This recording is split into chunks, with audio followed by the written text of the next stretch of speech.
Napasakaan og kasong murder o physical injury ang 31 anyos nga lalaki nga ni dunggab patay sa nurse gamit ang gunting sa Bohol.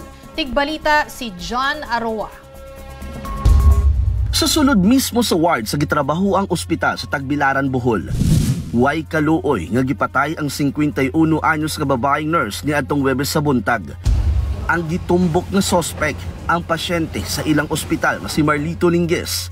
Gidunggab ni Marlito ang biktima 26 kahigayon gamit ang gunting.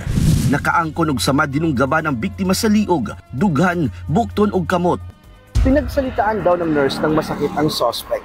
Dito na nagdilim ang kanyang paningin at kumuha ng gunting sa nurse station at pinagsasaksak ang biktima hanggang sa bawian ito ng buhay.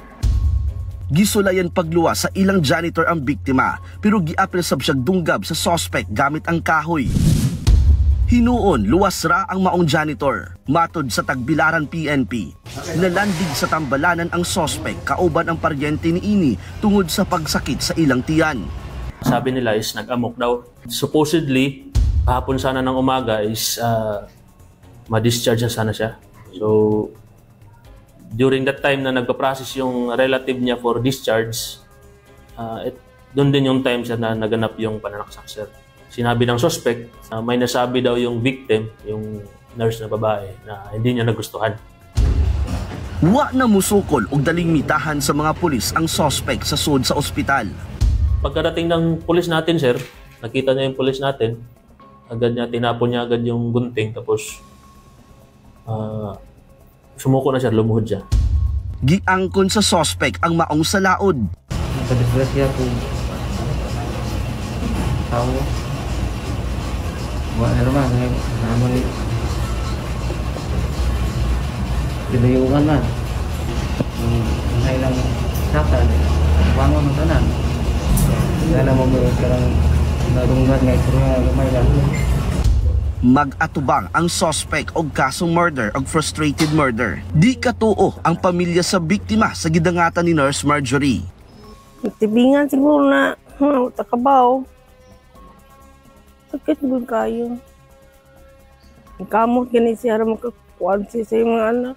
Patakam na ni istorya ng tawan na. Ini mao ini tinod. Pana si Joy ng istorya di mao. Gikondina sa Philippine Nursing Association ang pagpatay kay Nurse Marjorie. Hustisya karon ang ilang gisagit. We mourn the tragic loss of our colleague, a dedicated nurse, 51 years old, whose life was senselessly taken by an act of violence within the hospital. We strongly condemn this brutality and urge a swift and thorough investigation to ensure the accountability and a safer environment for all healthcare workers. Nagtingkagol na sa Tagbilaran Police Station ang suspect na ulay ni Nurse Marjorie ang duha ni ini ka mga anak. Para sa 1PH, John Aroa, News 5.